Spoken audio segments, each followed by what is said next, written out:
ಗೆಳೆಯರೇ ನಮಸ್ತೆ. State up air YouTube ಚಾನಲ್ಗೆ ಸ್ವಾಗತ, ಸುಸ್ವಾಗತ. ಇವತ್ತಿನ ದಿನಾಂಕ 2 ಮಾರ್ಚ್ 2024. ಇವತ್ತಿನ the Hindu PIB Prajavani analysis ಮಾಡುವ ವೇಳೆ ಬಂದೇ ಬಿಟ್ಟಿತು. ಗೆಳೆಯರೇ, ನಾವು ನೋಡಿರ್ಬೋದು, ನೀವು ಎಲ್ಲ ಕೇಳಿರ್ಬೋದು, ಒಂದು ಪ್ರಾಣಿ, ಯಾವುದೇ ಒಂದು ಪ್ರಾಣಿ ಆಗಲಿ ಅಥವಾ ಯಾವುದೇ ಒಂದು ವಸ್ತು ನಮ್ಮ ಎದುರಿಗೆ ಬಂದಾಗೂ ಇದು ಬಂತಲ್ಲಪ್ಪ, ನನಗೆ ಶಕುನ ಆಗುತ್ತೆ, ಅಪಶಕುನವಾಗುತ್ತೆ, ಅಶುಭವಾಗುತ್ತೆ ಅಂತ. ಉದಾಹರಣೆಗಾಗಿ ನಾವು ಒಂದು ಶುಭ ಕಾರ್ಯಕ್ಕೆ ಹೋಗುವಾಗ ತುಂಬಿದ ಕೊಡ ಬಂದರೆ ನಮ್ಮ ಎದುರಿಗೆ ಬಂದಾಗ ನಮಗೆ ಹೋಗುವ ಕೆಲಸ ಒಳ್ಳೆಯದಾಗುತ್ತೆ ಎಂಬ ನಂಬಿಕೆಯೂ ಉಂಟು. ಅದೇ ತುಂಬಿದ ಕೊಡ ಬರದೇ ಇದ್ದಾಗ, ಅದೇ ಖಾಲಿ ಕೊಡ ಬಂದಾಗ ನಮಗೆ ನಾನು ಆ ಹೋಗುವ ಕೆಲಸ ಅಶುಭವಾಗುತ್ತದೆ ಎಂಬ ನಂಬಿಕೆಯೂ ಉಂಟು. ಹಾಗಾದ್ರೆ ಪ್ರಾಣಿಗಳಲ್ಲಿ ಕೂಡ ಉಂಟು. ಗೆಳೆಯರು, ಯಾವುದೇ ಒಂದು ಪ್ರಾಣಿ ಎಡದಿಂದ ಬಲಕ್ಕೆ ಹೋದಾಗ, ಬಲದಿಂದ ಎಡಕ್ಕೆ ಹೋದಾಗ ನನಗೆ ಹೋಗುವ ಕೆಲಸ ಅಶುಭವಾಗುತ್ತದೆ, ಶುಭವಾಗುತ್ತದೆ. ಅದೇ ಪ್ರಾಣಿ ಹೆಸರು ಗೆಳೆಯರೆ, ಇವತ್ತು ಅಂತಾರಾಷ್ಟ್ರೀಯ ಬೆಕ್ಕು ಜಾಗೃತಿ ದಿನ. ಗೆಳೆಯರೆ, ನಾವು ನೋಡ್ತೀವಿ, ಈಗ ನಾವು ಮನೆಗಳಲ್ಲಿ ನಾಯಿಗಳನ್ನ ಸಾಕ್ತಾ ಇದೀವಿ. ಮೊದಲು ಮನೆಯಲ್ಲಿ ಬೆಕ್ಕುಗಳನ್ನ ಸಾಕ್ತಾ ಇದ್ರು, ಹೊರಗಡೆ ಬೆಂಗಾವಲಾಗಿ ನಾಯಿಗಳನ್ನ ಸಾಕ್ತಾರೆ. ನಾಯಿಯ ಕೆಲಸ ಮನೆಯ ಹೊರಗಡೆ ಇದ್ದುಕೊಂಡು ಮನೆಯನ್ನ ಸುರಕ್ಷವಾಗಿ ನೋಡಿಕೊಂಡು, ಬೆಕ್ಕಿನ ಕೆಲಸ ಒಳಗಡೆ ಇದ್ದುಕೊಂಡು ದವಸ ಧಾನ್ಯಗಳನ್ನ ತಿನ್ನುತ್ತಿರುವ, ನಾಶ ಮಾಡುತ್ತಿರುವ ಇಲಿಗಳನ್ನ ಆ ದೂರ ಇಡುವುದು ಇದರ ಕೆಲಸವಾಗಿತ್ತು. ಆದ್ರೆ ಇತ್ತೀಚೆಗೆ ಬೆಕ್ಕುಗಳನ್ನ ಸಾಕುವುದು ಕಡಿಮೆ ಆಗ್ತಾ ಇದೆ. ಬೆಕ್ಕುಗಳು ಈಗ ಬೀದಿ ಪಾಲಾಗ್ತಿದ್ದಾವೆ. ನಾಯಿಗಳು ಮನೆ ಒಳಗೆ ಸೇರ್ಕೊಂಡವು. ನಾಯಿಗಳು ಎರಡು ಕೆಲಸವನ್ನ ಮಾಡ್ತಿದ್ದಾವೆ. ಮನೆ ಒಳಗಡೆನೂ ಮಾಡ್ತಾ ಇದ್ದಾವೆ, ಮನೆ ಹೊರಗಡೆನೂ ಮಾಡ್ತಾ ಇದ್ದಾವೆ. ಮನೆ ಕೆಲಸ, ಬೆಕ್ಕಿನ ಕೆಲಸವನ್ನು ನಾಯಿಗಳು ಮಾಡ್ತಿದ್ದಾವೆ, ಹೊರಗಡೆಯಾಗಿ ತಮ್ಮ ಡ್ಯೂಟಿಯನ್ನು ತಾವೇ ಮಾಡ್ತಾ ಇದ್ದೇವೆ. ಹಾಗಾಗಿ ಬೆಕ್ಕುಗಳು ಬೀದಿ ಪಾಲಾಗ್ತಾ ಇದೆ ಗೆಳೆಯರೆ. ಆ ಬೀದಿ ಪಾಲಾದ ಬೆಕ್ಕುಗಳನ್ನೇ ತಂದು ಸುರಕ್ಷಿತವಾಗಿ ನೋಡಿಕೊಳ್ಳೋದು, ತಾವು ಕೂಡ ಬೆಕ್ಕುಗಳ ರಕ್ಷಣೆ ಮಾಡಿಕೊಳ್ಳ ನಮ್ಮ ಕರ್ತವ್ಯವೆಂದು ಕೂಡ ಮಾರ್ಚ್ 2 ಅಂತಾರಾಷ್ಟ್ರೀಯ ಬೆಕ್ಕು ಜಾಗೃತಿಯ ದಿನವನ್ನ ಆಚರಿಸಲಾಗುತ್ತದೆ. ಹಾಗಾದ್ರೆ ಕೆಲವೊಂದು ದೇಶದಲ್ಲಿ, ಕೆಲವೊಂದು ನಾಗರಿಕತೆಯಲ್ಲಿ ಬೆಕ್ಕುಗಳನ್ನು ಕೂಡ ದೇವರು ಅಂತ ಪೂಜೆ ಮಾಡುತ್ತಾರೆ. ಅದ್ಯಾವ ನಾಗರಿಕ ಅಂದ್ರೆ ಗೆಳೆಯರೆ, ಈಜಿಪ್ಟ್ ನಾಗರಿಕತೆ. ಇವತ್ತು ನಮ್ಮ ದಿನದ ವಿಶೇಷತೆಗಳೇ ಮುಂದೆ ವ್ಯಕ್ತಿ ವಿಶೇಷತೆ. ಗೆಳೆಯರೇ, ಭಾರತ ಸ್ವಾತಂತ್ರ್ಯ ಹೋರಾಟದಲ್ಲಿ ತುಂಬಾ ಮಹಿಳೆಯರು ಭಾಗವಹಿಸಿದ್ದಾರೆ. ತಮ್ಮ ಜೀವನವನ್ನು ಕೂಡ ಭಾರತ ಸ್ವಾತಂತ್ರ್ಯ ತಂದು ಕೊಡಲು ಮುಡಿಪಾಗಿಟ್ಟಿದ್ದಾರೆ. ಹಾಗಾದ್ರೆ ಅದರಲ್ಲಿ ಒಬ್ಬ ವಿಶೇಷ ವ್ಯಕ್ತಿ ಏನೆಂದರೆ ಅವರೇ ನಮ್ಮ ಸರೋಜಿನಿ ನಾಯ್ಡು ಅವರು. ಗೆಳೆಯರೆ, ಇವರ ಜನ್ಮವು 1879 ಫೆಬ್ರವರಿ 13 ಹೈದರಾಬಾದ್ ಆಯ್ತು ಗೆಳೆಯರೆ. ಹಾಗಾದ್ರೆ ಇವರ ಜನ್ಮ ದಿನವನ್ನು ನಾವು ರಾಷ್ಟ್ರೀಯ ಮಹಿಳಾ ದಿನವನ್ನಾಗಿ ನಾವು ಆಚರಣೆ ಮಾಡ್ತೀವಿ. ಇವರಿಗೆ ನಾವು ಭಾರತದ ಕೋಗಿಲೆ, ಗಾನ ಕೋಗಿಲೆ ಅಂತಾನೂ ಕೂಡ ಕರಿತೀವಿ. ಇವರು ನೈಟಿಂಗಲ್ ಆಫ್ ಇಂಡಿಯಾ ಅಂತಾನೂ ಕರಿತೀವಿ. ಗೆಳೆಯರೆ, ಇವರು ಭಾರತದ ರಾಷ್ಟ್ರೀಯ ಮೊದಲ ಮಹಿಳಾ ಅಧ್ಯಕ್ಷರು, ಇವರು ಭಾರತೀಯ ಮೊದಲ ಮಹಿಳಾ ಅಧ್ಯಕ್ಷರು. ಹಾಗಾದ್ರೆ ಭಾರತ ಕಾಂಗ್ರೆಸ್ನ ಮೊದಲ ಮಹಿಳಾ ಯಾರು ಆಗಿದ್ದಾರೆ ಅಂತ ಕಮೆಂಟ್ ನಲ್ಲಿ ಮಾಡಿ ಗೆಳೆಯರೆ. ಹಾಗಾದ್ರೆ ಇವರ ಸ್ವತಂತ್ರ ಭಾರತ ನಂತರ ಮೊದಲ ಮಹಿಳಾ ರಾಜ್ಯಪಾಲರಾಗಿ ಕೂಡ ಕಾರ್ಯವನ್ನ ನಿರ್ವಹಿಸಿದ್ದಾರೆ. ಇವರು ಮಾಡಿರುವ ಸೇವೆ ಏನಂದ್ರೆ, ಪ್ಲೇಗ್ ಸಾಂಕ್ರಾಮಿಕ ರೋಗದಲ್ಲಿ ಮಾಡಿರುವ ಸೇವೆಯನ್ನ ಪರಿಗಣನೆ ತೆಗೆದುಕೊಂಡು ಬ್ರಿಟಿಷ್ ಸರ್ಕಾರವು ಇವರಿಗೆ ಕೇಸರ್ ಇ ಹಿಂದ್ ಪದಕವನ್ನು ನೀಡಿ ಶ್ಲಾಘನೆ ಕೂಡ ನೀಡಿದೆ. ಯಾಕೆ ಇವರು ನಮ್ಮ ಈ ನೆನಪಿಗೆ ಬಂದರೆ, ಇವತ್ತು ಮಾರ್ಚ್ 2 1990 ಲಕ್ನೋ ಭಾರತದಲ್ಲಿ ಇವರು ತಮ್ಮ ಕೊನೆಯ ಉಸಿರನ್ನು ಎಳೆದರು. ಇವರ ಪುಣ್ಯ ಸ್ಮರಣೆ ಇವರು ಬರೆದಿರ್ತಕ್ಕಂಥ book The Golden Threshold by Sarojini Naidu. ಇವರು ಒಬ್ಬ ಕಾರ್ಯಕರ್ತರು ಕೂಡ ಆಗಿದ್ದರು, ಒಬ್ಬ ಕವಿಯತ್ರಿಯೂ ಕೂಡ ಆಗಿದ್ದರು. ಹಾಗೆ ಒಬ್ಬರು ಭಾರತದ ಸ್ವತಂತ್ರ ಚಳುವಳಿಯಾಗಿ ಅತ್ಯುನ್ನತ ನಾಯಕರಾಗಿಯೂ ಕೂಡ ಆಗಿದ್ದರು. ಗೆಳೆಯರೆ, ಮುಂದಿನ ನೋಡೋದು ನಮ್ಮ ಪ್ಲೇಸ್ ಆಫ್ ದ ಡೇ, ನಿಕಾರ್ಗೋ. ಯಾಕೆ ನಿಕಾರ್ಗೋ ರಾಜ್ಯದಲ್ಲಿ ಅಲ್ಲಿರ್ತಕ್ಕಂಥ ಅಲ್ಲಿರ್ತಕ್ಕಂಥ ರಾಷ್ಟ್ರಾಧ್ಯಕ್ಷರು ರಾಜಕೀಯ ಉಲ್ಲೋಲ ಪಲ್ಲೋಲವಾಗ್ತಾ ಇದೆ? ಅದಕ್ಕೋಸ್ಕರ ಗೆಳೆಯರೆ, ಇದು ದಕ್ಷಿಣ ಅಮೆರಿಕ ಮತ್ತು ಉತ್ತರ ಅಮೆರಿಕಾದ ನಡುವೆ ಮಧ್ಯ ಅಮೆರಿಕಾದಲ್ಲಿ ಇರ್ತಕ್ಕಂಥ ಪ್ರದೇಶ ಇದು. ಮಧ್ಯ ಅಮೆರಿಕ ಗಣರಾಜ್ಯಗಳಲ್ಲಿ ದೊಡ್ಡದು. ಉತ್ತರದಲ್ಲಿ ಹೊಂಡಾರುಸ ಸೀಮೆಯನ್ನು ಹೊಂದಿದ್ದರೆ, ದಕ್ಷಿಣದಲ್ಲಿ ಕೊಸ್ಟಾರಿಕಾವನ್ನು ಹೊಂದಿದೆ. ಇದು ಕಡಲ ಪೂರ್ವಕ್ಕೆ ಕೆರಿಬಿಯನ್ ಸಮುದ್ರವನ್ನ ಹೊಂದಿದ್ದರೆ, ದಕ್ಷಿಣಕ್ಕೆ ಪೆಸಿಫಿಕ್ ಕೂಡ ಹೊಂದಿದೆ. ನಿಕಾರ್ಗುವಾದಲ್ಲಿರ್ತಕ್ಕಂಥ ಅತ್ಯುನ್ನತ ಶಿಖರ ಮೊಗೋಟಾನ್ ಶಿಖರ. ಇದರ ಪ್ರಮುಖ ನದಿ, ನಿಕಾರ್ಗುವಾದಲ್ಲಿರ್ತಕ್ಕಂಥ ಪ್ರಮುಖ ನದಿ ಅಂದ್ರೆ ಕೋಕೋ ನದಿ, ಸ್ಯಾನ್ ಜುವಾನ್ ನದಿ, ರಿಯೋ ಗ್ರಾಂಡೆ ಡಿ ಮಡ್ಗಲ್ಪಾ ನದಿ. ಇಲ್ಲಿ ನಿಕಾರ್ಗುವಾದಲ್ಲಿ ಒಂದು ಸಿಹಿ ಸರೋವರ ಇದೆ, ಅದೆಂದರೆ ನಿಕಾರ್ಗುವಾ ಸರೋವರ. ಇದರಲ್ಲಿ ಕೂಡ ಒಂದು ದ್ವೀಪವೂ ಕೂಡ ಇದೆ, ಒಮೆಟೆಪ್ ದ್ವೀಪವ. ಹಾಗಾದ್ರೆ ಇದರ ಕ್ಯಾಪಿಟಲ್ ಯಾವುದು ಗೆಳೆಯರೆ? ಮನ್ಗುವಾ. ಇವತ್ತಿನ ನಮ್ಮ ಪ್ಲೇಸ್ ಆಫ್ ದ ಡೇ ವಿಶೇಷತೆಗಳೇ. ಹಾಗಾದ್ರೆ ಕೆಲವೊಂದು ಪ್ರಜಾವಾಣಿಯಲ್ಲಿ ಬಂದಿರತಕ್ಕಂಥ ಕೆಲವೊಂದು ಆರ್ಟಿಕಲ್ ನೋಡೋಣ ಗೆಳೆಯರೆ. ಗೆಳೆಯರೆ, ಪ್ರತಿ ವರ್ಷವೂ ಕೂಡ ನಡೆಸುವ ದೆಹಲಿ ರಸ್ತೆ ಸಾರಿಗೆ ಸಂಸ್ಥೆ ಒಕ್ಕೂಟ ನಡೆಸುವ ಒಂದು ಪ್ರಶಸ್ತಿ ಪ್ರದಾನಕ್ಕೆ ನಿಗಮಗಳಿಂದ ನಮ್ಮ ಕರ್ನಾಟಕದ ನಿಗಮಗಳಿಂದ ಒಟ್ಟು 5 ಪ್ರಶಸ್ತಿಗಳು ಲಭಿಸಿವೆ. ಯಾವುದೇ ಏನೆಂದರೆ ಬ್ರ್ಯಾಂಡಿಂಗ್ ವರ್ಚಸ್ಸು ಅಭಿವೃದ್ಧಿ ಉಪಕ್ರಮ ಸಿಬ್ಬಂದಿ ಕಲ್ಯಾಣ ಉಪಕರಣಗಳಿಗೆ ಕೆಎಸ್ಆರ್ಟಿಸಿಗೆ 2 ಪ್ರಶಸ್ತಿಗಳು ದೊರೆತಿವೆ. ವಿದ್ಯುತ್ ಚಾಲಿತ ವಾಹನಗಳಾದ ಅಸ್ತ್ರ ಕಾರ್ಯಾಚರಣೆಗೊಳಿಸಿದಾಗಿ ಬಿಎಂಟಿಸಿಗೆ 1 ಪ್ರಶಸ್ತಿ ಲಭಿಸಿದೆ. ರಸ್ತೆ ಸಾರಿಗೆ ಸುರಕ್ಷತೆ ಉಪಕ್ರಮ ಅನುಷ್ಠಾನಕ್ಕಾಗಿ ಕಲ್ಯಾಣ ಕರ್ನಾಟಕ ರಸ್ತೆ ಸಾರಿಗೆ ನಿಗಮ ಹಾಗೂ ಸಾರಿಗೆ ಸುರಕ್ಷತೆ ಪದ್ಧತಿಯ ಅನುಷ್ಠಾನಕ್ಕಾಗಿ ವಾಯುವ್ಯ ಕರ್ನಾಟಕ ರಸ್ತೆ ಸಾರಿಗೆ ಸಂಸ್ಥೆ ಪ್ರಶಸ್ತಿಗಳು ಆಗಿದೆ ಗೆಳೆಯರೆ. ಈ ದೆಹಲಿ ರಸ್ತೆ ಸಾರಿಗೆ ಒಕ್ಕೂಟಗಳು ಒಟ್ಟು 62 ರಾಜ್ಯ ರಸ್ತೆ ಸಾರಿಗೆಗಳು ಸದಸ್ಯತ್ವವನ್ನು ಹೊಂದಿವೆ. ಇನ್ನು ಮುಂಬರುವ 15 ಮಾರ್ಚ್ ಅಂದ ಪ್ರಶಸ್ತಿ ಪ್ರದಾನವನ್ನ ಮಾಡಲಾಗುತ್ತಿದೆ ಗೆಳೆಯರೆ. ಹಾಗಾದ್ರೆ ನಮ್ಮ ಮುಂದಿನ ಆರ್ಟಿಕಲ್ ಏನಂತ ನೋಡೋಣ ಗೆಳೆಯರೆ. ಮುಂದಿನ ಗಳಿಗೆ ಭಾರತದಲ್ಲಿ ಒಟ್ಟು 1.25 ಕೋಟಿ ಭಾರತೀಯ ಮಕ್ಕಳಿಗೆ ಬೊಜ್ಜಿನ ಸಮಸ್ಯೆ ಅಂದ್ರೆ ಒಬೆಸಿಟಿ ಇದೆ ಅಂತ ಒಂದು ವರದಿಯು ಮಾಡಿದೆ. ಒಟ್ಟು 1994ಕ್ಕೆ ಹೋಲಿಸಿದರೆ 40 ಲಕ್ಷ ಏರಿಕೆ ಆಗಿದೆ. ಹಾಗಾದ್ರೆ ಅದು ಯಾವ್ದು ಜರ್ನಲ್ ಗೆಳೆಯರೆ? ಅದಿವೆ ಲ್ಯಾನ್ಸೆಂಟ್ ಜರ್ನಲ್ ಪ್ರಕಟವಾಗಿರುವ ವರದಿಯ ಪ್ರಕಾರ 2022ರಲ್ಲಿ ಭಾರತದಲ್ಲಿ 5ರಿಂದ 19 ವಯಸ್ಸಿನ ಮಕ್ಕಳಿಗೆ ಅಂದ್ರೆ ಗೆಳೆಯರೆ ಇಲ್ಲಿ ನೋಡಿ ಡಿವೈಡ್ ಮಾಡಿದೆ. ಚಿಲ್ಡ್ರನ್ ಮಕ್ಕಳಿಗೆ 1ರಿಂದ 5 ವರ್ಷ, ಅಡಲೋಸೆಂಟ್ ಅಂದ್ರೆ ಗೆಳೆಯರೆ 6ರಿಂದ 19 ವರ್ಷ, ಇದು WHO ಪ್ರಕಾರ. ಬಟ್ ಭಾರತದ ಕಾನೂನಿನ ಪ್ರಕಾರ 5ರಿಂದ 18 ವರ್ಷ ಪ್ರಕಾರ ನಾವು ಅಡಲ್ಟ್ ಅಂತ ಏನಂತ ಕರಿತೀವಿ ಗೆಳೆಯರೆ? 18 ಪ್ಲಸ್ ದವರಿಗೆ ನಾವು ಅಡಲ್ಟ್ ಅಂತಾನು ಕರಿತೀವಿ. ಸೊ 19ವರೆಗೆ ಒಟ್ಟು 1.25 ಕೋಟಿ ಮಕ್ಕಳು ಬೊಜ್ಜಿನ ಸಮಸ್ಯೆಯಿಂದ ತುತ್ತಾಗಿದ್ದಾರೆ.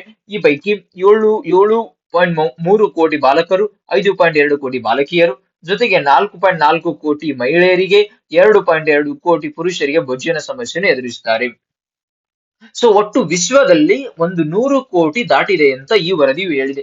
ಯಾಕೆ ಇದು ಆಗ್ತಾ ಇದೆ? ಯಾಕೆ? ಹವಾಮಾನ ಬದಲಾವಣೆ, ಕೋವಿಡ್ ಸಾಂಕ್ರಾಮಿಕ ಸಸ್ಯದ ಅವಾಂತರಗಳು, ಉಕ್ರೇನ್ ರಷ್ಯಾ ಯುದ್ಧಗಳ ವಿಶ್ವಾದ್ಯಂತ ಬೊಜ್ಜು ಮತ್ತು ಅಪೌಷ್ಟಿಕತೆಯ ಸಮಸ್ಯೆಯನ್ನು ಹೆಚ್ಚಿಸಿವೆ ಎಂದು ವರದಿಗಳು ಕಳವಳ ವ್ಯಕ್ತಪಡಿಸಿವೆ. ಹಾಗಾದ್ರೆ ಮುಂದಿನ ನೀವೆಲ್ಲ ಕೇಳಿರಬಹುದು, ಪೇಟಿಎಂ ಈಗ ಸಂಕಷ್ಟದಲ್ಲಿ ಸಿಲುಕಿದೆ. ಅದು ಮಿನಿಸ್ಟ್ರಿ ಆಫ್ ಫೈನಾನ್ಸ್ ಹೇಳಿರ್ತಕ್ಕಂಥ ಕೆಲವು ನಿಯಮಗಳನ್ನ ಪಾಲಿಸಿಲ್ಲ ಅಂತ ಹೇಳಿ, ಅಥವಾ RBI ಹೊರಡಿಸತಕ್ಕಂಥ ನಿಯಮಗಳನ್ನ ಪಾಲಿಸಿಲ್ಲ ಅಂತ ಹೇಳಿದ್ರೆ ತನ್ನ ವ್ಯವಸ್ಥೆಯಲ್ಲಿ ಕೆಲವೊಂದು ಲೂಪ್ ಹೋಲ್ಗಳನ್ನ ಮಾಡಿರುವುದರಿಂದ ಪೇಟಿಎಂ ಈಗ ಸಂಕಷ್ಟಕ್ಕೆ ಸಿಲುಕಿದೆ. ಈಗ ಅದಕ್ಕೆ ಮತ್ತೊಂದು ಹೊಡೆತ ಬಿದ್ದಿದೆ. ಯಾಕೆಂದ್ರೆ prevention of money laundering act, ಅಕ್ರಮ ಹಣ ವರ್ಗಾವಣೆ, prevention of money laundering maintenance record rules 2011ರಲ್ಲಿ ಅದಕ್ಕೆ 5.49 ಕೋಟಿ ರೂಪಾಯಿ ದಂಡವನ್ನ ವಿಧಿಸಿದೆ. ಹಾಗಾದ್ರೆ ಯಾವ ಸಂಸ್ಥೆ ವಿಧಿಸಿದೆ ಅಂದ್ರೆ ಫೈನಾನ್ಸಿಯಲ್ ಇಂಟೆಲಿಜೆನ್ಸ್ ಯೂನಿಟ್ ಇಂಡಿಯಾ ಸಂಸ್ಥೆಯು ಅದರ ಮೇಲೆ ದಂಡವನ್ನ ವಿಧಿಸಿದೆ. ಹಾಗಾದ್ರೆ ಫೈನಾನ್ಸಿಯಲ್ ಇಂಟೆಲಿಜೆನ್ಸ್ ಯೂನಿಟ್ ಗೆಳೆಯರೆ ಇದು ಎಕಾನಾಮಿಕ್ ಇಂಟೆಲಿಜೆನ್ಸ್ ಯೂನಿಟ್ ನ ಒಂದು ಅಂಗ ಸಂಸ್ಥೆಯಾಗಿದೆ. ಎಕಾನಾಮಿಕ್ ಇಂಟೆಲಿಜೆನ್ಸ್ ಏನ್ ಮಾಡಿದ್ರೆ ಭಾರತದಲ್ಲಿ ಯಾವುದೇ ತರ ಹಣಕಾಸಿನ ವ್ಯವಸ್ಥೆ, ಯಾವ ಹಣವನ್ನ ಕಳೆದುಕೊಳ್ಳಲಿ, ಹಣದ ಪ್ರೊಸೆಸಿಂಗ್ ಮಾಡೋದಾಗ್ಲಿ, ಅನಲೈಸಿಂಗ್ ಅಲ್ಲಿ ಡಿಸ್ಮಿಸಿಂಗ್ ಇನ್ಫಾರ್ಮೇಶನ್ ಸಂಚಿತವಾಗಿ ಕಂಡು ಬಂದಲ್ಲಿ ಈ ಸಂಸ್ಥೆಯು ಸಂಪೂರ್ಣವಾಗಿ ಅನಾಲಿಸಿಸ್ ಅನ್ನು ಮಾಡಿ ಈ ಎಕನಾಮಿಕ್ ಇಂಟೆಲಿಜೆನ್ಸ್ ಗೆ ಮಾಹಿತಿಯನ್ನ ನೀಡುತ್ತದೆ. ಈ economic intelligence direct ministry of finance ಗೆ ಮಾಹಿತಿಯನ್ನ ನೀಡುತ್ತದೆ. ಹೀಗಾಗಿ ಪೇಟಿಎಂ ಪೇಮೆಂಟ್ ಬಗ್ಗೆ ಒಟ್ಟು ಸಂಕಷ್ಟದಲ್ಲಿ ಸಿಲುಕೊಂಡಿದೆ. ನೀವೆಲ್ಲ ನೋಡಿರ್ಬೋದು, ಪೇಮೆಂಟ್ ನ ಡೈರೆಕ್ಟರ್ ಆದಂತವ್ರು ಕೆಲವೊಬ್ಬರು ಪಾಡಿ ಅದನ್ನ ಸೋಮಶೇಖರ್ ಅವರನ್ನ ಕೂಡ ಕೆಳಗಿಳಿಸಿದ್ದಾರೆ ಅಂತ. ನಮ್ಮ ಮುಂದಿನ ಆರ್ಟಿಕಲ್ ಗೆಳೆಯರೆ, ಈ ತಿಂಗಳು ಕರ್ನಾಟಕ ಬಿರು ಬಿಸಿಲ ಕಾಟ. ಗೆಳೆಯರು, ಪ್ರತಿ ವರ್ಷವೂ ಕೂಡ ಭಾರತದ ಕೆಲವೊಂದು ರಾಜ್ಯದ ಕೆಲವೊಂದು ಭಾಗಗಳಲ್ಲಿ ಕೂಡ ಬಿಸಿಲು ಹೆಚ್ಚುತ್ತಾ ಬರ್ತಾ ಇದೆ. ನೀವು ಉದಾಹರಣೆಗೆ ಉತ್ತರ ಕರ್ನಾಟಕದಲ್ಲಿ ಬೇಸಿಗೆ ಸಮಯದಲ್ಲಿ 45ರಿಂದ ಮಿನಿಮಮ್ 45ರಿಂದ 47 ಡಿಗ್ರಿ ಸೆಲ್ಸಿಯಸ್ ಉಷ್ಣತೆ ಇರುತ್ತೆ ಅಂತ ಹೇಳಿಕೊಳ್ಳಿ. ಹಾಗಾದ್ರೆ ಈಗ ಸದ್ಯದಲ್ಲಿ ಕರ್ನಾಟಕದಲ್ಲಿ ಬೆಂಗಳೂರಿನಲ್ಲಿ ಕೆಲವೊಂದು ಭಾಗಗಳಲ್ಲಿ ನೀರಿನ ಸಮಸ್ಯೆಯೂ ಕೂಡ ಹೆಚ್ಚಾಗ್ತಿದೆ.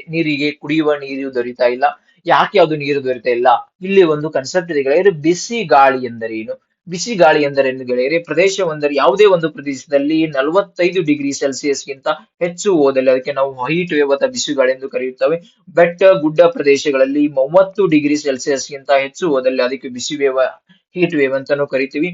ಕರಾವಳಿ ಪ್ರದೇಶದಲ್ಲಿ 5 ಡಿಗ್ರಿ ನಾರ್ಮಲ್ ಡಿಗ್ರಿ ಸೆಲ್ಸಿಯಸ್ ಗಿಂತ 5 ಡಿಗ್ರಿ ಸೆಲ್ಸಿಯಸ್ ಹೆಚ್ಚು ಹೋದಲ್ಲಿ ಬಿಸಿ ಗಾಳಿ ಎಂದನ್ನು ಕರೆಯುತ್ತೇವೆ.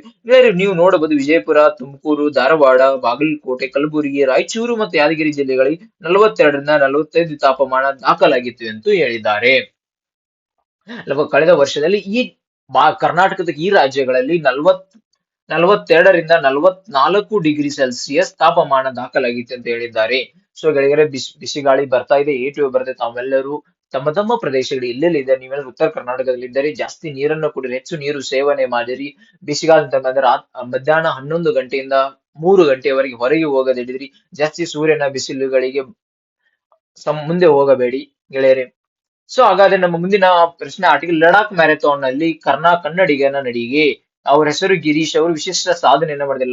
ಲಡಾಖ್ ಮ್ಯಾರಥಾನ್ ಹಮ್ಮಿಕೊಂಡಿರೋದ್ರಿಂದ ಅಲ್ಲಿ ಗಿರೀಶ್ ಅವರು 18 ಕಾರ್ಪ್ಸ್ ಆಫ್ ಇಂಡಿಯನ್ ಆರ್ಮಿ ಸಹಯೋಗದಲ್ಲಿ ಫೆಬ್ರವರಿ 22 ಪ್ಯಾಂಗಾಂಗ್ ಹೆಮ್ಮುಗಟ್ಟಿನ ಸಮೂಹರ ಮೇಲೆ ಮ್ಯಾರಥಾನ್ ನಲ್ಲಿ ಜಗತ್ತಿನ ವಿವಿಧ ದೇಶ ಒಟ್ಟು 170 ಸ್ಪರ್ಧಿಗಳು ಪಾಲ್ಗೊಂಡಿದ್ರು. ಅದರಲ್ಲಿ ನಮ್ಮ ಉಡುಪಿ ಜಿಲ್ಲೆಯ ಗಿರೀಶ್ ಭಟ್ ಅವರು ಕೂಡ ಒಬ್ಬರು. ಈ ಓಟ ಅತ್ಯಂತ ಕಠಿಣವಾದ ಸನ್ನಿವೇಶ ನಡೆದಿದ್ದು ಗಿರೀಶರಿಗೆ ವಿಶಿಷ್ಟ ಸಾಧನೆ ಮಾಡಿದ್ದಾರೆ ಎಂದು ಹೇಳಿದ್ದಾರೆ. ಅವರು ಹೇಳಿರ್ತಕ್ಕಂತ ಕೋಟ್ ಅದು. ಸೊ ಗೆಳೆಯರೆ, ಇನ್ನೊಂದು, ರಕ್ಷಣಾ ವ್ಯವಸ್ಥೆಯು 39,000 ಕೋಟಿ ಮೌಲ್ಯದ ಖರೀದಿಗೆ ಒಪ್ಪಂದ ಮಾಡಿದೆ.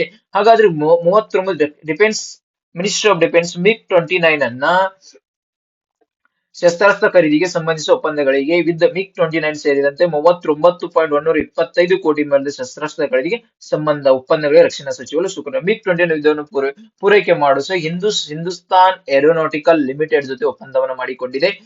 ಹಾಗೆ ಡ್ರೋನ್ಗಳಿಗೆ ವೈಮಾನಿಕ ಸಾಧನಗಳ ಮೂಲಕ ನಡೆಸುವ ದಾಳಿಗೆ ಪ್ರತಿರೋಧ ಒಡ್ಡಬಲ್ಲ ವ್ಯವಸ್ಥೆ CIWS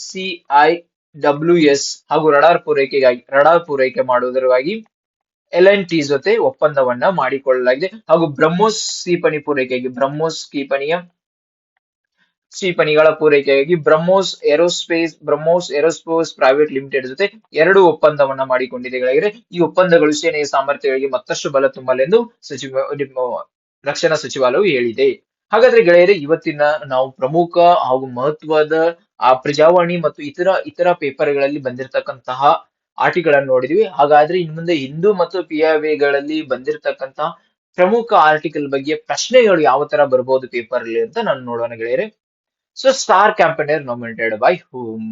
ಯಾರು ಮಾಡ್ತಾರೆ ಗೆಳೆಯರೆ? ರಾಜಕೀಯ ಪಕ್ಷದವರ, ಎಲೆಕ್ಷನ್ ಕಮಿಷನ್ ದವರ, ಯೂನಿಯನ್ ಗವರ್ಮೆಂಟ್ ಅಥವಾ ಸುಪ್ರೀಂ ಕೋರ್ಟ್? ಯಾಕೆ ಗೆಳೆಯರೆ ಈ ಪ್ರಶ್ನೆ ನ್ಯೂಸ್ ಅಲ್ಲಿ ಬಂದಿದೆ?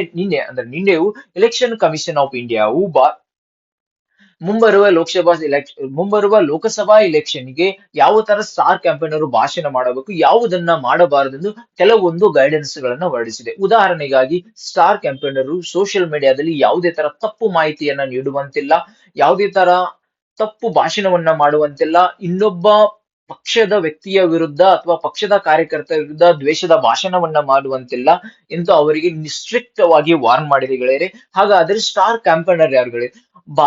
ಭಾರತದ ಚುನಾವಣಾ ಆಯೋಗವು ರಿಕಗ್ನೈಸ್ಡ್ ಪೊಲಿಟಿಕಲ್ ಪಾರ್ಟಿ ಮತ್ತು ಅನ್ರಿಕಗ್ನೈಸ್ಡ್ ಪೊಲಿಟಿಕಲ್ ಪಾರ್ಟಿ. ಭಾರತದ ರಿಕಗ್ನೈಸ್ಡ್ ಪೊಲಿಟಿಕಲ್ ಪಾರ್ಟಿ ಆಗಿದ್ದರೆ ಸ್ಟಾರ್ ಕ್ಯಾಂಪೇನರ್ ಸೀಮಿತ 40 ಆಗಿರಬೇಕು.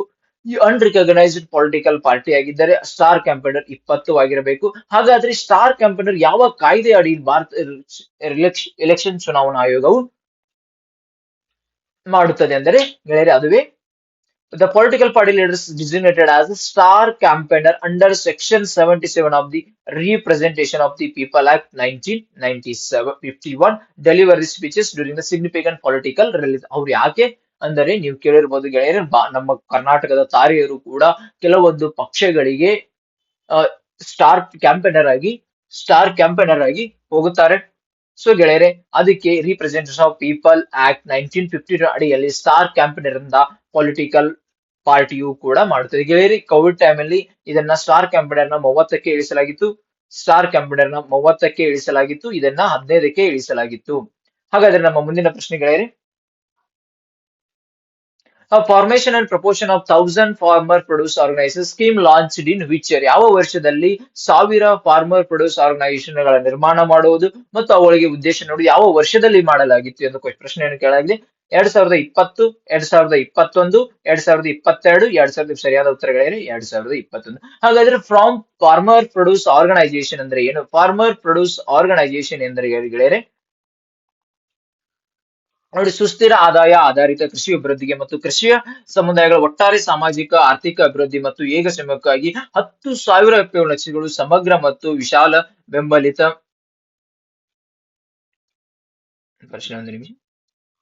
ಒಟ್ಟು ವ್ಯವಸ್ಥೆಯನ್ನು ಒದಗಿಸುವುದು ಇದರ ಉದ್ದೇಶವಾಗಿದೆ. ಗೆಳೆಯರೆ, ಫಾರ್ಮರ್ ಪ್ರೊಡ್ಯೂಸ್ ಆರ್ಗನೈಸೇಷನ್ ಏನಾಗುತ್ತೆ ಅಂದರೆ, ಈಗ ನಮ್ಮ ಭಾರತದಲ್ಲಿ ಅಥವಾ ನಮ್ಮ ಕೃಷಿ ಮಾರುಕಟ್ಟೆ ವ್ಯವಸ್ಥೆಯಲ್ಲಿ ಇಂಟರ್ಮೀಡಿಯೇಟ್ ಅಂತ ಒಂದು ಕಲ್ಪನೆ ಇದೆ. ಅಂದ್ರೆ ಏನು, ರೈತರು ಉತ್ಪಾದಿಸತಕ್ಕಂಥ ಉತ್ಪಾದನೆಗಳನ್ನ ಅವರು ಇನ್ನೊಬ್ಬರಿಗೆ ಮಾರುವುದು, ಇಂಟರ್ಮೀಡಿಯೇಟ್ ಅವರು ಮಾರುಕಟ್ಟೆಯಲ್ಲಿ ಮಾರುವುದು. ಇದರಿಂದ ರೈತರಿಗೆ ಲಾಭ ಹೆಚ್ಚಾಗುತ್ತಿಲ್ಲ, ರೈತರ ಆದಾಯವೂ ಹೆಚ್ಚುತ್ತಿಲ್ಲ. ಇದೇ ಕಾರಣದಿಂದ ಭಾರತದಲ್ಲಿ ಮಾಡಲು ಇದನ್ನು ಮಾಡಿದೆ. ಸೊ ಎಷ್ಟು ಟೋಟಲ್ 8,000 ನೋಂದಾಯಿತ ಎಫ್ಪಿಒಗಳಲ್ಲಿ 5,000ಕ್ಕಿಂತ ಹೆಚ್ಚು ನೋಂದಾಯಿತ ಎಫ್ಪಿಒಗಳು ಈಗ ONDC ಅಡಿಯಲ್ಲಿ ಬಂದಿವೆ, ಓಪನ್ ನೆಟ್ವರ್ಕ್ ಡಿಜಿಟಲ್ ಅಡಿಯಲ್ಲಿ ಬಂದಿವೆ ಗೆಳೆಯರೆ. ಇದೇನ್ ಮಾಡ್ತದೆ ಗೆಳೆಯರೆ, ಇದು ರೈತರು ಮತ್ತು ಟ್ರೇಡರ್ಗೆ ನೇರವಾಗಿ ಕನೆಕ್ಟ್ ಮಾಡುತ್ತೆ. ನೇರವಾಗಿ ರೈತರು ಬೆಳೆದ ತಮ್ಮ ಉತ್ಪಾದನೆ ಡೈರೆಕ್ಟ್ ಟ್ರೇಡರ್ಗೆ ಮಾರಬಹುದು. ಟ್ರೇಡರು ಕೂಡ ನೇರವಾಗಿ ರೈತರಿಗೆ ಸಂಪರ್ಕಿಸಿ ತಮಗೆ ಬೇಕಾಗಿರತಕ್ಕಂತ ಉತ್ಪನ್ನಗಳನ್ನ ಖರೀದಿ ಮಾಡಬಹುದು. ಇದರಿಂದ ಇಂಟರ್ಮೀಡಿಯೇಟರ್ ಏನಾಗುತ್ತೆ ಗೆಳೆಯರೆ, ಹೋಗುತ್ತದೆ. ಹಾಗೆ ರೈತರ ಇನ್ಕಮ್ ಕೂಡ ಜಾಸ್ತಿ ಆಗುತ್ತದೆ. ರೈತರ ಇನ್ಕಮ್ ಜಾಸ್ತಿಯಾಗಿ ಅವರ ಜೀವನವು ಕೂಡ ಸುಧಾರಿಸುತ್ತದೆ. ಇದೇ ಒಂದು ನಿಟ್ಟಿನಿಂದ ಭಾರತ ಸರ್ಕಾರವು 10,000 ಫಾರ್ಮ್ ಪ್ರೊಡ್ಯೂಸ್ ಆರ್ಗನೈಸೇಷನ್ಗಳಿಗೆ ಉತ್ತೇಜನ ನೀಡಲು ಇದಕ್ಕೆ ಭಾರತ ಸರ್ಕಾರವು ಕೂಡ ಇದಕ್ಕೆ ಹಣಕಾಸಿನ ವ್ಯವಸ್ಥೆಯನ್ನು ಕೂಡ ಮಾಡುತ್ತದೆ. ಹೀಗೆ ದಕ್ಷ ಮತ್ತು ವೆಚ್ಚ ಪರಿಣಾಮಕಾರಿ ಮತ್ತು ಸುಸ್ಥಿರ ಸಂಪನ್ನ ಬಳಕೆಯ ಮೂಲಕ ಉತ್ಪಾದನೆಯನ್ನು ಹೆಚ್ಚಿಸುವುದು, ತಮ್ಮ ಉತ್ಪನ್ನಗಳಿಗೆ ಉತ್ತಮ ದ್ರವ್ಯತೆ ಮತ್ತು ಮಾರುಕಟ್ಟೆ ಸಂಪನ್ನ ಮೂಲಕ ಹೆಚ್ಚಿನ ಆದಾಯವನ್ನು ಸಾಧಿಸುವುದು ಹಾಗೂ ಸಾಮೂಹಿಕ ಕ್ರಮದ ಮೂಲಕ ಸುಸ್ಥಿರವಾಗಿಸುವುದು ಗೆಳೆಯರೆ. ಸೊ ಇನ್ನು ಫಾರ್ಮರ್ ಪ್ರೊಡ್ಯೂಸ್ ಆರ್ಗನೈಸೇಷನ್ ಅನ್ನ ಎಲ್ಲಿ ನಾವು ನೋಂದಣಿ ಮಾಡಬಹುದು ಎಂದರೆ ಕಂಪನಿ ಆಕ್ಟ್ ಪಾರ್ಟ್ 11 ನಲ್ಲಿ ಕೂಡ ಅಥವಾ ಕೋಆಪರೇಟಿವ್ ಸೊಸೈಟಿ ಅಡಿಯಲ್ಲಿ ಕೂಡ ನೀವು ನೋಂದಣಿ ಮಾಡಬಹುದು ಗೆಳೆಯರೆ. ಸೊ ನಮ್ಮ ಮುಂದಿನ ನೆಕ್ಸ್ಟ್ ಕ್ವಶನ್ ಏನೆಂದರೆ, which of the following article used by high court to issue the writ? ನಿಮಗೆ ರಿಟ್ ಬಗ್ಗೆ ಎಲ್ಲ ಗೊತ್ತಿದೆ ಗೆಳೆಯರೆ. ಸುಪ್ರೀಂ ಕೋರ್ಟ್ ಮತ್ತು ಹೈಕೋರ್ಟ್ಗೆ ಸಂವಿಧಾನವು ನೀಡಿರ್ತಕ್ಕಂಥ 2 ರಿಟ್ಗಳು. ಇದು ಸರಿಯಾದ ಉತ್ತರ. ಹೈಕೋರ್ಟ್ ಅಂದ್ರೆ ಆರ್ಟಿಕಲ್ 221, ಸುಪ್ರೀಂ ಕೋರ್ಟ್ ಆರ್ಟಿಕಲ್ 32 ಅಡಿಯಲ್ಲಿ. ಹಾಗಾದ್ರೆ ಡಿಫರೆಂಟ್ ವಿವಿಧ ರಿಟ್ಗಳಿದೆ. ಯಾವ್ಯಾವ ರಿಟ್ಗಳು ಅಂತ ನೋಡೋಣ ಗೆಳೆಯರೆ. ಮೊದಲನೇದು ಹೇಬಿಯಸ್ ಕಾರ್ಪಸ್ ರಿಟ್. ಇದು ಏನಾಗುತ್ತೆ, direct the release of person detained under ಗೈರು ಕಾನೂನವಾಗಿ ಅರೆಸ್ಟ್ ಅಥವಾ ಡಿಟೈನ್ ಆಗಿರ್ತಕ್ಕಂಥ ವ್ಯಕ್ತಿಯನ್ನ ಕೋರ್ಟ್ ಮುಂದೆ ಹಾಜರುಪಡಿಸಲು ಇದು ಡೈರೆಕ್ಟ್ ಮಾಡುತ್ತದೆ. ಇದು ಯಾರು ವಿರುದ್ಧ ಹೊರಡಿಸುತ್ತದೆ, ಪಬ್ಲಿಕ್ ಅಥಾರಿಟಿ ಮತ್ತು ಪ್ರೈವೇಟ್ ಇಂಡಿವಿಜುವಲ್ಸ್. ಯಾರು ವಿರುದ್ಧ ಹೊರಡಿಸುವುದಿಲ್ಲ, ಲಾಫುಲ್ ಕಾನೂನವಾಗಿ ಅರೆಸ್ಟ್ ಅಂತ ವ್ಯಕ್ತಿಯ ವಿರುದ್ಧ ಹೊರಡಿಸುವುದಿಲ್ಲ. ಪ್ರೊಸೀಡಿಂಗ್ ಕನ್ಸರ್ನ್ ಕಂಟೆಂಪ್ಟ್ ಅಂದ್ರೆ ಕೋರ್ಟ್ ನ್ಯಾಯಾಂಗ ನಿಂದನೆಯ ವಿರುದ್ಧ ಇದನ್ನು ಹೊರಡಿಸುವಂತಿಲ್ಲ. ಡಿಟೆನ್ಷನ್ ಔಟ್ಸೈಡ್ ದಿ ಕೋರ್ಟ್ ಅಂದ್ರೆ ಯಾವುದೇ ಹೈಕೋರ್ಟ್ ದ ವ್ಯಾಪ್ತಿಯ ಹೊರಗಡೆ ವ್ಯಕ್ತಿ ಅರೆಸ್ಟ್ ಆದಲ್ಲಿ, ಡಿಟೈನ್ ಆದಲ್ಲಿ ಅವನ ವಿರುದ್ಧ ಇದನ್ನು ಹೊರಡಿಸುವಂತಿಲ್ಲ. ಎರಡನೇದು ಮ್ಯಾಂಡಮಸ್ ಗಳಿದೆ. ಮ್ಯಾಂಡಮಸ್ ಇದು ಡೈರೆಕ್ಟ್ಲಿ ಪಬ್ಲಿಕ್ ಅಥಾರಿಟಿ ಡ್ಯೂಟಿಸ್ ಅಂದ್ರೆ ಯಾವುದೇ ತರ ಪಬ್ಲಿಕ್ ಅಥಾರಿಟಿಗೆ ತನ್ನ ಕರ್ತವ್ಯವನ್ನ ನಿಭಾಯಿಸಲು ಹೊರಡಿಸುವ ರಿಟ್ಟೆ ಮ್ಯಾಂಡಮಸ್ ಗೆಳೆಯರೆ. ಇದು ಪಬ್ಲಿಕ್ ಬಾಡಿ ವಿರುದ್ಧ ಹೊರಡಿಸುತ್ತಾರೆ, ಕಾರ್ಪೊರೇಷನ್ ವಿರುದ್ಧ ಹೊರಡಿಸುತ್ತಾರೆ. ಇನ್ಫೀರಿಯರ್ ಕೋರ್ಟ್ ಅಂದ್ರೆ ಹೈಕೋರ್ಟ್ ಸುಪ್ರೀಂ ಕೋರ್ಟ್ ಹೈಕೋರ್ಟ್ ಗೆ ಹೊರಡಿಸುತ್ತದೆ, ಹೈಕೋರ್ಟ್ ತನ್ನ ಲೋವರ್ ಕೋರ್ಟ್ ಗಳಿಗೆ ಕೂಡ ಹೊರಡಿಸುತ್ತದೆ. ಹಾಗೆ ಟ್ರಿಬ್ಯುನಲ್ ಕೂಡ ವಿರುದ್ಧ ಹೊರಡಿಸಬಹುದು, ಗವರ್ಮೆಂಟ್ ಕೂಡ ವಿರುದ್ಧ. ಹಾಗೆ ಯಾರು ವಿರುದ್ಧ ಇದನ್ನ ಹೊರಡಿಸುವಂತಿಲ್ಲ, ಪ್ರೈವೇಟ್ ಹಾಗೂ ಇಂಡಿವಿಜುವಲ್. ನೋಡಿ ಗೆಳೆಯರೆ, ಇಲ್ಲಿ ಪ್ರೈವೇಟ್ ಇಂಡಿವಿಜುವಲ್ ಹೇಬಿಯಸ್ ಕಾರ್ಪಸ್ ಅನ್ನ ಪ್ರೈವೇಟ್ ಇಂಡಿವಿಜುವಲ್ ವಿರುದ್ಧ ಹೊರಡಿಸಬಹುದಾಗಿತ್ತು. ಆದರೆ ಮ್ಯಾಂಡಮಸ್ ಅನ್ನ ಪ್ರೈವೇಟ್ ಇಂಡಿವಿಜುವಲ್ ವಿರುದ್ಧ ಹೊರಡಿಸುವಂತಿಲ್ಲ. ಇದು ಡಿಸ್ಕ್ರಿಷನರಿ ಡ್ಯೂಟಿ ವಿರುದ್ಧ ಹೊರಡಿಸುವಂತಿಲ್ಲ. ಭಾರತದ ರಾಷ್ಟ್ರಾಧ್ಯಕ್ಷರ ಅಥವಾ ರಾಜ್ಯದ ಗವರ್ನರ್ ವಿರುದ್ಧ ಹೊರಡಿಸುವಂತಿಲ್ಲ. ಭಾರತದ ಮುಖ್ಯ ನ್ಯಾಯಾಧೀಶರು ಅಥವಾ ಯಾವುದೇ ಹೈಕೋರ್ಟ್ ನ ಚೀಫ್ ಜಸ್ಟಿಸ್ ಅವರು ಹೊರಡಿಸುವಂತಿಲ್ಲ. ಹಾಗೆ ಕಾಂಟ್ರಾಕ್ಚುಯಲ್ ಅಬ್ಲಿಗೇಷನ್ ವಿರುದ್ಧ ಹೊರಡಿಸುವಂತಿಲ್ಲ. ನಮ್ಮ ಮೂರನೇದು ರಿಟ್ ಯಾವುದು, ಕೋವ್ಯಾರೆಂಟ್. ಕೋವ್ಯಾರೆಂಟ್ ಅಂದ್ರೆ direct person to vacate the office assumed allow.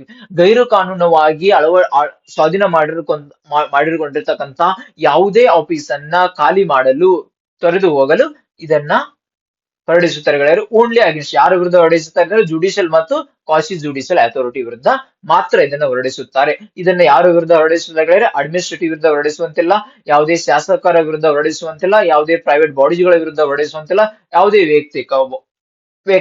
ವ್ಯಕ್ತಿಯ ವಿರುದ್ಧ ಹೊರಡಿಸುವಂತಿಲ್ಲ. ಪ್ರೊಹಿಬಿಷನ್ ರಿಟ್ ಅಲ್ಲಿ prohibit the lower court from proceeding on a case. ಯಾವುದೇ ಸುಪ್ರೀಂ ಕೋರ್ಟ್ ಹೈಕೋರ್ಟ್ ಗೆ ಆ ಕೇಸದ ಯಾವುದೇ ತರಹದ ತೀರ್ಪುಗಳನ್ನ ನೀಡಲು ನಿರ್ಬಂಧ ಹೇರುವುದೇ prohibit lower court from proceeds in a case. ಹಾಗಾದ್ರೆ ಇದನ್ನು ಯಾರ ವಿರುದ್ಧ ಹೊರಡಿಸಬಹುದು ಗೆಳೆಯರೆ, judicial, quasi judicial, admin authority ವಿರುದ್ಧ ಮಾತ್ರ ಹೊರಡಿಸಬಹುದು ಗೆಳೆಯರೆ. ಯಾರ ವಿರುದ್ಧ ಹೊರಡಿಸುವಂತಿಲ್ಲ ಏನೆಂದರೆ, ಇದು ಲೆಗಿಸ್ಲೇಟಿವ್ ಶಾಸಕರ ವಿರುದ್ಧ ಹೊರಡಿಸುವಂತಿಲ್ಲ, ವೈಯಕ್ತಿಕ ಸಂಸ್ಥೆಗಳ ವಿರುದ್ಧ ಹೊರಡಿಸಲು, ಖಾಸಗಿ ಸಂಸ್ಥೆಗಳ ವಿರುದ್ಧ ಹೊರಡಿಸುವಂತಿಲ್ಲ, ಹಾಗೂ ವ್ಯಕ್ತಿಯ ವಿರುದ್ಧ ಹೊರಡಿಸುವಂತಿಲ್ಲ. ಸರ್ಸೆರಿಯೋರಿ. The High Court removes the proceeding from lower court and bring it before itself. High Court removes the proceeding from a lower court.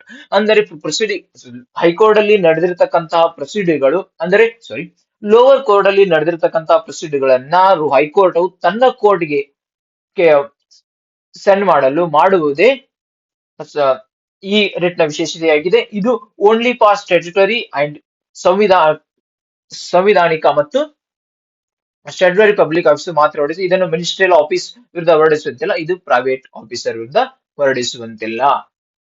ನಮ್ಮ ಮುಂದಿನ ಪ್ರಶ್ನೆಗಳೇ, APEDA facilitates the India's first commercial trial shipment of Sangola pomegranates. Pomegranates ಅಂದ್ರೆ ದಾಳಿಂಬೆ to which country via sea.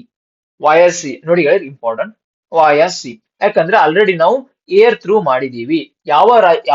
ಯಾವ ದೇಶಕ್ಕೆ ನಾವು ದಾಳಿಂಬೆ ಹಣ್ಣನ್ನ export ಮಾಡ್ತಾ ಇದೀವಿ? APEDA. ಸೊ ಅಮೆರಿಕಾನ, ರಷ್ಯಾನ, ಫ್ರಾನ್ಸ್, ಕೆನಡಾ. ಸರಿಯಾದ ಉತ್ತರಗಳೇನು? USA. ಇದು ದಾಳಿಂಬೆ. ಸೊ ಇದು ವಾಟ್ ಇಸ್ APEDA ಅಂದ್ರೆ? APEDA ಅಂದ್ರೆ agricultural processed food products export development authority. Abbreviation ಕೂಡ ನೆನಪಿಡಿ, ಎಕ್ಸಾಮ್ ಅಲ್ಲಿ ಬರುವ ಶಕ್ಯತೆ ಇರುತ್ತದೆ. ಒಟ್ಟು ಎಷ್ಟು ಟನ್ ಅಷ್ಟು ಎಕ್ಸ್ಪೋರ್ಟ್ ಮಾಡ್ತಾ ಇದೆ? 12.6. ಹಾಗಾದ್ರೆ APEDA 2029ರಲ್ಲಿ ಎಲ್ಲೆಲ್ಲಿ ಎಕ್ಸ್ಪೋರ್ಟ್ ಮಾಡಿತ್ತು? ಎಷ್ಟು $1 million ಅಷ್ಟು ಎಕ್ಸ್ಪೋರ್ಟ್ ಮಾಡಿತ್ತು ಅಂದರೆ $58.36 million ಅಷ್ಟು ಎಕ್ಸ್ಪೋರ್ಟ್ ಮಾಡಲು ಅನುವು ಮಾಡಿಕೊಟ್ಟಿತ್ತು. ಯಾವ ರಾಷ್ಟ್ರಗಳಿಗೆ ರಫ್ತು ಮಾಡಿತ್ತು ಅಂದರೆ United Arab Emirates, UAE, Bangladesh, Nepal, Netherland, Saudi Arabia, Sri Lanka, Thailand, ಬಹ್ರೀನ್, ಒಮಾನ್ಗೆ ರಫ್ತು ಮಾಡಿತ್ತು. ಹಾಗಾದ್ರೆ ಈ ಪೊಮೊಗ್ರೇಟ್ ವಿಶೇಷತೆ ಏನೆಂದರೆ ಗೆಳೆಯರೆ, ಇದರ ಸೈಂಟಿಫಿಕ್ ನೇಮ್ ಏನೆಂದರೆ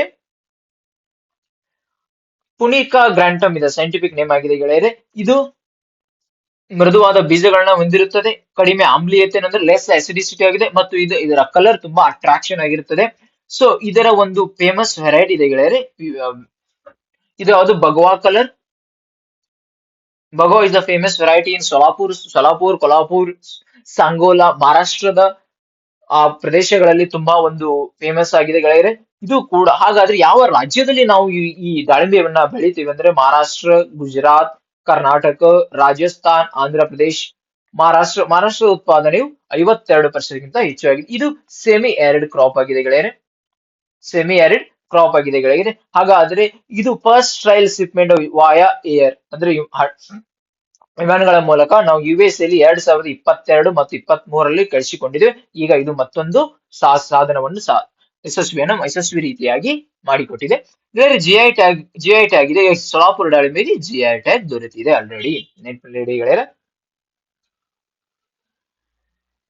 ಹಾಗಾದ್ರೆ ನಮ್ಮ ಮುಂದಿನ ಪ್ರಶ್ನೆಗಳೇ, Samudra Lakshman maritime exercise held between Bharat ಮತ್ತು ಯಾವ ರಾಷ್ಟ್ರಗಳ ನಡುವೆ ಮಾಡ್ತಾ ಇದ್ರೆ?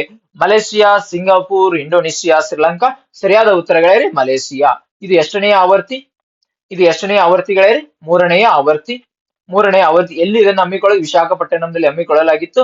ಯಾವ ನಡುವೆ? ಭಾರತೀಯ ನೌಕಾ ಹಡಗು ಕಿಲ್ತಾನ್ ಮತ್ತು ರಾಯಲ್ ಮಲೇಷಿಯಾದ ಹಡಗು KD ಲೇಕಿರಲ್ಲಿ ಭಾಗವಹಿಸಿತ್ತು ಗೆಳೆಯರೆ. ಇದು ನೀವು ನೋಡಬಹುದು.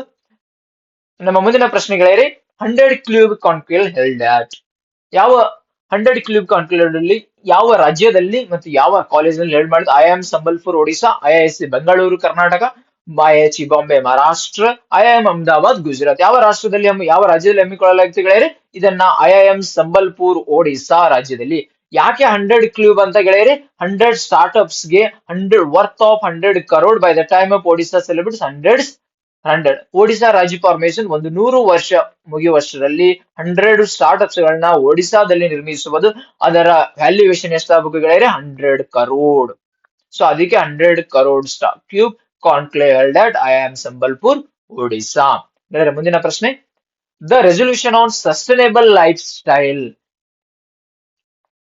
ಯಾರು ಇದನ್ನ ಅಡಾಪ್ಟ್ ಮಾಡ್ಕೊಂಡಿದ್ದಾರೆ ಗೆಳೆಯರೆ? United Nation General Assembly, United Nation Environment ಅಸೆಂಬ್ಲಿನ, UN International Conservation of Nature or United Nation Framework on Climate Change. ಗೆಳೆಯರೆ ಸರಿಯಾದ ಉತ್ತರ ಯುನೈಟೆಡ್ ನೇಷನ್ ಎನ್ವೈರನ್ಮೆಂಟ್.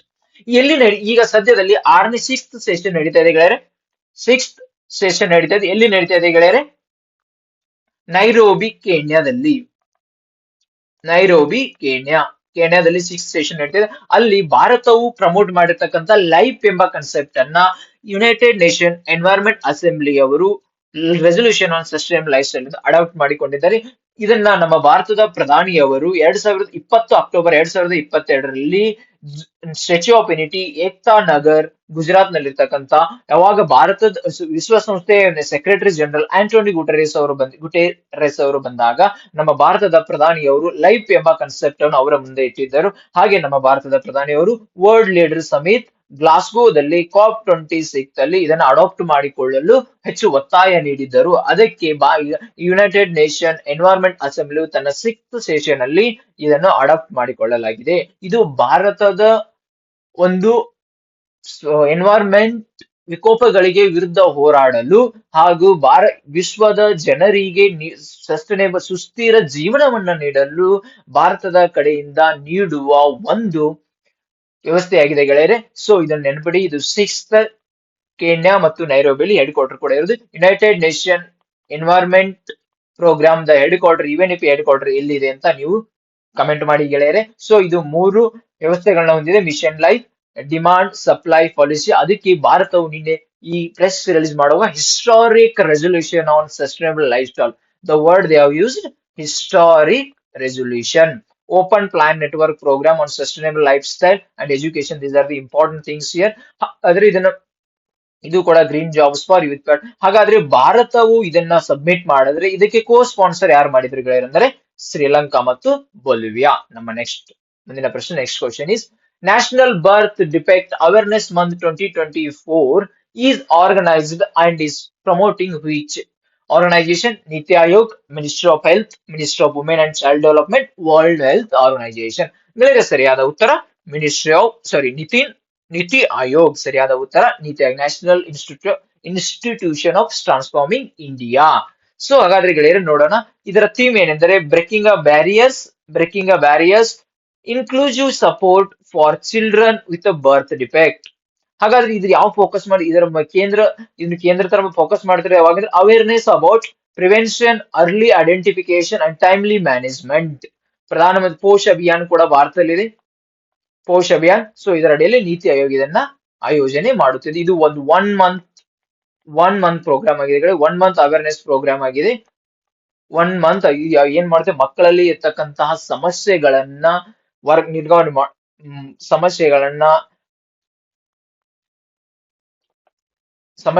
ಎದುರಿಸಲು ಅಥವಾ ಸಮಸ್ಯೆಗಳನ್ನ ನಿಭಾಯಿಸಲು ಹೊಂದಿರತಕ್ಕಂತ ಒಂದು ಯೋಜನೆಯಾಗಿದೆ ಗೆಳೆಯರೆ. ಸೊ ನಮ್ಮ ಮುಂದಿನ ಪ್ರಶ್ನೆ ಗೆಳೆಯರೆ, the Shakti international women entrepreneur summit 24 organised by ಹೂಮ್? ಸರಿಯಾದ ಉತ್ತರ ಗೆಳೆಯರೆ ಇಂಡಿಯಾ SME ಫೋರಂ. ಹಾಗಾದ್ರೆ ವಿತ್ ಸಪೋರ್ಟ್ ಆಫ್ MSME, ಯಾರ ಸಪೋರ್ಟ್ ನೊಂದಿಗೆ ಇದು ಮಾಡ್ತಾ ಇದೆ? MSME. ಯಾಕೆ ಇದನ್ನ ಮಾಡ್ತಿದೆ ಅಂದ್ರೆ ಇದು ಪ್ರತಿ ವರ್ಷ ಇಂಟರ್ನ್ಯಾಷನಲ್ ವುಮೆನ್ಸ್ ಡೇ ಬರ್ತಾ ಇದೆ ಗೆಳೆಯರೆ. ಮೇ 8ಕ್ಕೆ ಇಂಟರ್ನ್ಯಾಷನಲ್ ವುಮೆನ್ಸ್ ಡೇ ನ ನಾವು ಸಂಭ್ರಮಾಚರಣೆ ಮಾಡ್ತೀವಿ.